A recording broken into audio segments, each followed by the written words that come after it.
बिस्मिल्लाहिर्रहमानिर्रहीम। नाज़रीन अस्सलाम वालेकुम, मैं हूँ इमरान वसीम। नाज़रीन, सीनियर लीगी रहनुमा शाहिद खाकान अब्बासी ने एक बड़ा फ़ैसला किया है। इस फ़ैसले को आप साबिक़ वज़ीर आज़म शाहिद खाकान अब्बासी का यू टर्न भी करार दे सकते हैं। लेकिन नाज़रीन, मेरी नज़र में ये सीनियर लीगी रहनुमा का 180 डिग्री का एक यू टर्न है। अब इमरान खान साहब जो यू टर्न लेते हैं उस पर हमने अपने इस यूट्यूब चैनल पे अक्सर व बेशतर बात करते रहते हैं, लेकिन अब की मर्तबा ये लीगी रहनुमा शाहिद खाकान अब्बासी ने क्या फ़ैसला किया है, क्या यू टर्न लिया है और किस लीगी रहनुमा के ख़िलाफ़ नून लीग ने कार्रवाई करने का, एक्शन लेने का फ़ैसला किया है, एक तो ये तफ़सीलात आप नाज़रीन के साथ हम शेयर करेंगे। और आज़म समाती को तहरीक-ए-इंसाफ़ ने किस एज़ाज़ से नवाज़ा है, क्या सिला दिया गया है पीटीआई की जानिब से जो ख़िदमात हैं सेनेटर आज़म समाती की, ये तफ़सीलात भी आप नाज़रीन के साथ हम शेयर करेंगे। और फिर वो 6 जर्नैल कौन हैं जो सब पे भारी हैं और वो मुल्क की तकदीर के फ़ैसले कैसे करते हैं, इस पर भी आप नाज़रीन के साथ बड़ी अहम तफ़सीलात हैं वो भी शेयर करेंगे। और हमारे वीलॉग की जो दीगर ख़बरें हैं उनकी तफ़सीलात पर भी आप नाज़रीन के साथ डिस्कस करेंगे। लेकिन नाज़रीन, आज की ख़बरों पर गुफ्तगू का आगाज़ करने से पहले जब मैं ये वीलॉग रिकॉर्ड करने जा रहा था तो एक बड़ी डेवलपमेंट हुई है। कराची की इंसदादे दहशतगर्दी की अदालत में जो कराची सोराब गोट में एक इनकाउंटर हुआ और नकीबुल्लाह महसूद नामी एक नौजवान जो है वो उसमें कत्ल हो गया। इंसदादे दहशतगर्दी की अदालत ने इस केस का फ़ैसला महफूज किया था और इस केस के जो मुल्ज़मान थे वो एसपी राव अनवार और उनके साथ 18 दीगर मुल्ज़मान को इस केस में जो है वो नामज़द किया गया था। तो जब ये मैं प्रोग्राम रिकॉर्ड करने जा रहा था तो इंसदादे दहशतगर्दी की अदालत की जानिब से वो महफूज किया गया फ़ैसला अनाउंस किया गया, आज की तारीख़ मुकर्रर की गई थी। और उस फ़ैसले में नाज़रीन, राव अनवार समेत जितने भी मुल्ज़मान थे, 18 दीगर मुल्ज़मान थे, उन्हें इस केस से इस बुनियाद के ऊपर बरी कर दिया गया है कि जो प्रोसिक्यूशन की जानिब से ठोस शवाहिद जो है वो मुल्ज़मान के ख़िलाफ़ जुर्म साबित करने के लिए उनका जो इक़दाम था वो साबित करने के लिए पेश नहीं किए गए। तो अदालत ने करार दिया है कि चूँकि ठोस शवाहिद नहीं है तो लिहाजा राव अनवार और उनके साथ दीगर जो मुल्ज़मान हैं उन्हें इस केस से जो है वो बरी किया जाता है। तो ये एक बहुत बड़ा फ़ैसला जो है वो एटीसी अदालत कराची की जानिब से अनाउंस किया गया है। और इस फ़ैसले को लेके सोशल मीडिया पे अब ख़ासी जो है वो बहस की जा रही है कि नकीबुल्लाह महसूद का कत्ल हुआ, उनके मुल्ज़मान के ख़िलाफ़ केस चला, लेकिन अदम शवाहिद की बुनियाद के ऊपर अदालत ने आज उन तमाम मुल्ज़मान को जो है वो बरी करने का फ़ैसला सुना दिया है। तो ये ख़बर सबसे पहले अपने वीलॉग में आपके साथ हम शेयर करने जा रहे थे। अब बात कर लेते हैं जो आज के प्रोग्राम की हमारी ख़बरें हैं। सबसे पहले आपको बताते हैं कि किस लीगी रहनुमा के ख़िलाफ़ नून लीग ने कार्रवाई करने का फ़ैसला किया है। ये नाज़रीन, लीगी रहनुमा मिफ्ता इस्माइल साहब हैं, साबिक़ वज़ीर ख़ज़ाना रहे नून लीग के 2013 से 2018 के दौर में। जब इसहाक़ डार साहब जो है वो बरतानिया चले गए थे 2017 में, तो मिफ्ता इस्माइल उस वक्त भी नून लीग के वज़ीर ख़ज़ाना थे। और इमरान खान के ख़िलाफ़ अदम एतमाद की तहरीक कामयाब होने के बाद भी नून लीग की जानिब से मिफ्ता इस्माइल को वज़ारत ख़ज़ाना का कलमदान सौंपा गया था। लेकिन नाज़रीन, ये बात नोट की गई कि वज़ारत ख़ज़ाना का कलमदान जब मिफ्ता इस्माइल से लेके इसहाक़ डार के सपुर्द किया गया तो मिफ्ता इस्माइल साहब जो हैं वो तसलसल के साथ अपनी जो नून लीग की क़यादत है, जो सीनियर रहनुमा हैं, उन्हें टारगेट कर रहे थे। और इसी बुनियाद के ऊपर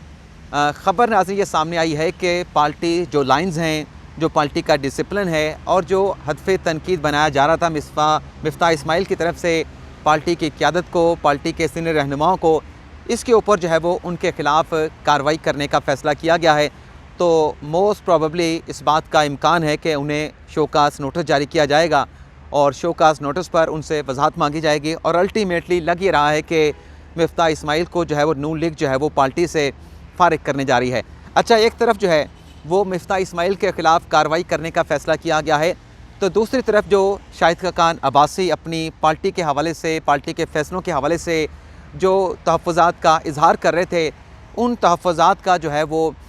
एड्रेस करने का नून लीग ने फ़ैसला किया है कि जो शाहिद खाकान अब्बासी के तहफ़्फ़ुज़ात हैं उन्हें दूर किया जाएगा। यानी एक तरफ मिफ्ता इस्माइल के ख़िलाफ़ कार्रवाई और दूसरी तरफ जो है वो शाहिद खाकान अब्बासी के जो तहफ़्फ़ुज़ात हैं पार्टी के फ़ैसलों के हवाले से, पार्टी के डिसिप्लिन के हवाले से, उन्हें जो है वो दूर जो है वो नून लीग करने जा रही है। अब शाहिद खाकान अब्बासी ने क्या बड़ा फ़ैसला लिया है उसकी तफसीलात भी अभी कुछ देर में आपके साथ हम शेयर करेंगे, लेकिन इससे पहले 3 बड़ी अहम ख़बरें हैं। 2 ख़बरें इमरान खान साहब से मुतल्लिक़ हैं और तीसरी जो ख़बर है वो तहरीक इंसाफ के सीनियर रहनुमा आज़म सवाती साहब, जिन्होंने मुतनाज़ा ट्वीट किए और उन ट्वीट्स के ऊपर उनकी गिरफ़्तारी हुई, फिर ज़मानतों पे उनकी रिहाई हुई। तो ये जो खिदमात थी आज़म सवाती साहब की अपनी पार्टी के लिए, अपने पार्टी के चेयरमैन इमरान खान के लिए, उन कुर्बानियों का जो है वो सिला आज़म सवाती साहब को दिया गया है और अब उन्हें पार्टी का एडिशनल सेक्रेटरी जनरल जो है वो अपॉइंट कर दिया गया है। यानी अब आज़म सवाती साहब तहरीक इंसाफ के सीनियर रहनुमा ही नहीं बल्कि वो पार्टी के एडिशनल सेक्रेटरी जनरल की ज़िम्मेदारी में जो है वो अदा करेंगे। तो ये बड़ी ख़बर है, ये भी आपके साथ हम शेयर करना चाह रहे थे। अब इमरान खान साहब से मुतल्लिक़ जो 2 ख़बरें हैं, एक तो नाज़रीन जो इमरान खान के ख़िलाफ़ पार्टी चेयरमैनशिप से हटाने का लाहौर हाई कोर्ट में केस है और जो इलेक्शन कमीशन ने इमरान खान को तोशा खाना में डिस्क्वालीफाई किया, उस फैसले के ख़िलाफ़ जो लाहौर हाई कोर्ट में अपील दायर की गई, इन दोनों केसेस को क्लब करके लाहौर हाई कोर्ट के चीफ जस्टिस अमीर हुसैन भट्टी साहब ने एक 5 रुकनी लार्जर बेंच तश्कील दिया है जो 30 जनवरी को इन दरख्वास्तों पर जो है वो समाअत करने जा रहा है। और 5 रुकनी बेंच के नाज़रीन जो सरबराह हैं वो जस्टिस शाहिद बिलाल हसन साहब होंगे जो इस केस की 30 जनवरी को समाअत करेंगे। दूसरी खबर नाज़रीन इमरान खान साहब से मुतल्लिक़ ये है कि कल जैसा कि ख़बर मीडिया पे सामने आई कि जो GIT थी इमरान खान साहब पे कातलाना हमले के हवाले से, उस GIT को दोबारा से यानी रिकॉन्स्टिट्यूट कर दिया गया है और जो 4 GIT के अरकान थे जिन्होंने अपने पार्टी के सरबराह CCP लाहौर ग़ुलाम महमूद डोगर से इख्तलाफ किया था, उन्हें निकाल के 3 नए पुलिस के अफसरान को जो है वो GIT में शामिल किया गया था और चौथे जो रुकन की नॉमिनेशन थी वो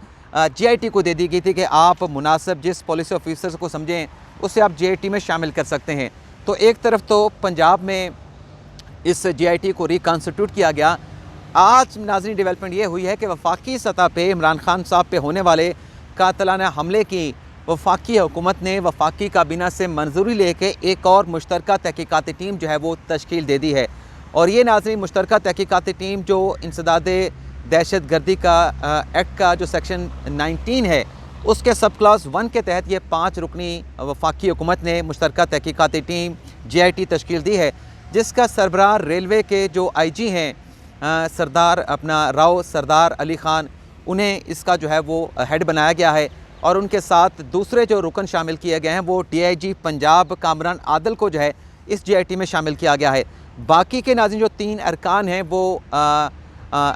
MI से होंगे, वो ISI से होंगे, वो अपना IB से होंगे और उन अरकान की जो नॉमिनेशन हैं इन तीनों सिक्योरिटी इदारों के जो मुतल्लिका DGs हैं वो अपना अपना नुमाइंदा इस GIT में नॉमिनेट करेंगे और फिर ये GIT यानी अलग से जो दूसरी GIT बनाई गई है ये इमरान खान पर होने वाले कातलाना हमले के जो है वो तहकीकात करके वफाकी हुकूमत को जो है वो रिपोर्ट पेश करेगी। यानी एक GIT हुकूमत पंजाब की है और अब दूसरी GIT जो है वफाकी हुकूमत ने बना दी है। अब ये दोनों GIT जो हैं मुश्तरका तहकीकाती जो टीमें हैं वो इमरान खान पे कातलाना हमले की असर नौ जो है वो तहकीकात करेंगी। पंजाब की GIT का तो नहीं मालूम कि वो असर नौ तहकीकात करेंगी, लेकिन ये जो GIT बनाई गई है ये इस वाक़े की असर नौ जो है वो तहकीकात करके रिपोर्ट वजारत दाखिला को पेश करेंगी। अब अगली जो ख़बर शाहिद खाकान अब्बासी से मुतल्लिक़ कि उन्होंने क्या बड़ा फ़ैसला किया है, तो आप नाज़रीन को ग़ालिबन याद होगा कि जब नैब तरमीम की गई थी या इमरान खान साहब के दौर में जो नैब ऑर्डिनेंस के ज़रिए तरमीम मुतारिफ़ कराई गई थी, नैब के कानून में जो तब्दीली की गई थी, शाहिद खाकान अब्बासी साहब ने यह करार दिया था कि उनके ख़िलाफ़ तो नैब का जुर्म बनता ही नहीं है। ना उन्होंने कहा कि मैंने कोई करप्शन की है, ना कोई बेज़ाब्तगी की है, तो मैं नई नैब तरमीम से बजाय इसके कि मैं बरी हूँ, मैं नैब के पुराने कानून के ऊपर अपना केस लड़ूँगा और मैं बरी हो जाऊँगा। लेकिन अब नाज़रीन वो जो पहले ऐलान किया गया शाहिद खाकान अब्बासी की जानिब से कि वो नई नैब तरमीम से इस्तिफ़ादा या फ़ायदा हासिल नहीं करेंगे, अब नाज़रीन शाहिद खकान अब्बासी साहब ने नई नैब तरमीम से फ़ायदा उठाने का, इस्तिफ़ादा हासिल करने का फ़ैसला किया है और उनके ख़िलाफ़ जो केसेस हैं नैब के एहतसाब अदालत में जो रेफरेंस चल रहे हैं उसमें बरीअत की दरख्वास्त जो है वो दायर कर दी गई है और कल एहतसाब अदालत जो है वो शाहिद खकान अब्बासी की इस बरीअत की दरख्वास्त के ऊपर जो है वो समाअत करने जा रही है। तो ये शाहिद खकान अब्बासी ने जो पहले फ़ैसला था कि नैब की तरमीम से वो इस्तिफ़ादा फ़ायदा हासिल नहीं करेंगे, लेकिन अब गालिबन उन्हें अपने उस फ़ैसले में तब्दीली की है और नई नैब तरमीम के नतीजे में एक बरीअत की दरख्वास्त उनकी जानिब से जो है वो एहतसाब अदालत में दायर की गई है, जिस पर कल जो है वो अदालत में समाअत होने जा रही है। अब अगली जो ख़बरें नाज़रीन आपके साथ हम शेयर करने जा रहे हैं, इससे पहले व्लॉग में हमने आपको ये बताया था कि जो PTI के अरकान के इस्तीफ़ों का मामला है, जो इमरान खान साहब ने फ़ैसला किया कि 44 जो बाकी अरकान हैं उनके इस्तीफ़े वापस लिए जाएंगे और उनकी पार्टी कौमी असम्बली में वापस जाएगी और अपोजिशन का जो ओहदा है वो लिया जाएगा, दीगर 2 ओहदे लिए जाएंगे। तो आज PTI के अरकान कौमी असम्बली जाके स्पीकर के सामने पेश होना चाह रहे थे, लेकिन उनके लिए पार्लियामेंट हाउस के दरवाजे बंद कर दिए गए। उसका जवाब ये पेश किया गया कि कोई शॉर्ट सर्किट है जिसकी वजह से 3 दिन के लिए कौमी असम्बली के पार्लियामेंट को जो है वो बंद कर दिया गया है। उसके बाद PTI के अरकान जो है वो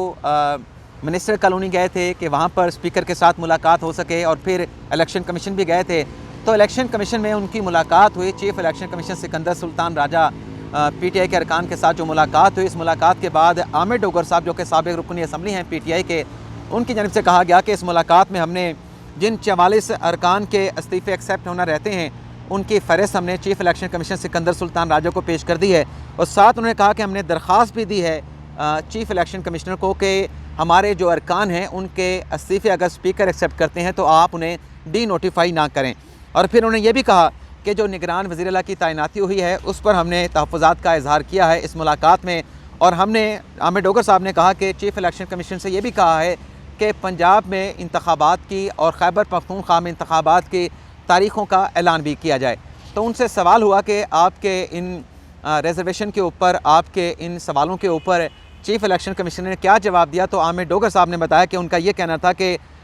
इलेक्शन कमीशन का जो आइनी किरदार है वो इलेक्शन कमीशन अपना आइनी किरदार जो है वो निभाएगा। अब ये आमिर डोगर साहब की बात है, लेकिन आज नून लीग के रहनुमा साद रफ़ीक साहब ने भी आज पंजाब और खैबर पख्तूनख्वा की असम्बलियाँ तहलील होने के बाद वहाँ पे जो एक इलेक्शन की होना है 90 रोज़ के अंदर आइन के मुताबिक, उसमें नाज़रीन साद रफ़ीक साहब का स्टेटमेंट सामने आया है कि मैं बतौर सियासी कारकुन, यानी बतौर नून लीग के सीनियर रहनुमा के नहीं, सियासी कारकुन के तौर पे उन्होंने कहा कि जो असम्बलियाँ तहलील की गई हैं पंजाब और खैबर पख्तूनख्वा की, वहाँ पर मैं इंतखाबात के हक़ में नहीं हूँ। और इसका जवाब नाज़रीन साद रफ़ीक ने यह पेश किया कि अगर इन दोनों सूबों में इलेक्शन करवाएंगे तो मुल्क में अनारकी फैलेगी, मुल्क में ख़राबी पैदा होगी। तो मैं तो ये समझता हूँ बतौर सियासी कारकुन, साद रफ़ीक साहब ने कहा है कि यहाँ पर इलेक्शन नहीं होने चाहिए। अगली खबर नाज़रीन सलमान शहबाज शरीफ से मुतल्लिक है। इसके बाद जो हमारे आज के व्लॉग की बड़ी खबरें हैं, बल्कि एक मरीम नवाज़ से मुतल्लिक खबर है, वो भी आपके साथ शेयर करेंगे। नाज़रीन सलमान शहबाज शरीफ के ख़िलाफ़ जो मनी लॉन्ड्रिंग का एहतसाब अदालत में केस है, उसमें नाज़रीन नैब ने आज रिपोर्ट पेश कर दी है कि नई नैब तरमीम के ख़िलाफ़ अब नैब को सलमान शहबाज शरीफ और जो शहबाज शरीफ के दामाद हैं हारून यूसुफ, उनकी गिरफ़्तारी रिक्वायर्ड नहीं है, उन्हें नैब गिरफ़्तार नहीं करना चाहता। तो ये आज नैब ने वहाँ पर रिपोर्ट पेश कर दी है। मरियम नवाज़ की वापसी के हवाले से तारीख़ों में बार बार तब्दीली हो रही थी। पहले 22 जनवरी की तारीख़ दी गई और फिर 29 जनवरी की तारीख़ दी गई, लेकिन आज नाज़रीन मरियम नवाज़ की पाकिस्तान वापसी का सरकारी ऐलान किया गया है। और ये ख़बर नाज़रीन शेयर की है जो वफाकी हुकूमत की तर्जुमान हैं वज़ीर इत्तलात व नशरियात मरियम औरंगज़ेब साहबा, उनकी जानिब से कहा गया है कि अब मरियम नवाज़ जो है वो 26 जनवरी को लंदन से रवाना होंगी और 28 जनवरी को वो लाहौर एयरपोर्ट पे लैंड करेंगी। यानी 28 जनवरी को मरियम नवाज़ की पाकिस्तान वापसी होने जा रही है। अब आ जाते हैं कि 6 फ़ौजी जर्नील वो किस तरह से सब इदारों पे और मुस्तकबिल के फ़ैसले कर रहे हैं, ये क्या मामला है। सबसे पहले नाज़रीन एक ट्वीट किया गया, सहाफ़ी हैं नसीम सदीकी साहब, उनकी जानिब से नाज़रीन ट्वीट में ये कहा गया कि पाकिस्तान को इस नहज पर पहुँचाने में इलेक्शन कमीशन का बहुत अहम किरदार है। इलेक्शन कमीशन ने पूरे पाकिस्तान को यरगमाल बना रखा है और ECP जो है वो साफ शफाफ इंतखाबात इस ECP के नीचे नहीं हो सकते। ये हमारे सहाफ़ी नसीम सदीकी साहब ने ट्वीट किया। इसके ऊपर नाज़रीन जवाबी कोट करके रीट्वीट किया गया फवाद चौधरी साहब की तरफ से, जिसमें नाज़रीन उन्होंने ये लिखा कि इलेक्शन कमीशन की तो कोई हैसियत नहीं, पाकिस्तान में फ़ैसले 6 जर्नील और 5 जज करते हैं। अब इसके ऊपर मैं अपना एनालिसिस भी, इसको एवेलुएट भी करेंगे फवाद चौधरी साहब के इस ट्वीट को, लेकिन पहले उनकी इबारत जो है ट्वीट की वो मैं पढ़ देता हूँ। फवाद चौधरी साहब नाज़रीन ये कहते हैं कि इन 11 लोगों के फ़ैसलों पर अमल होता है, बाकी तमाम इदारे, तमाम शख्सियात शतरंज के इस खेल में प्यादों की हैसियत रखते हैं।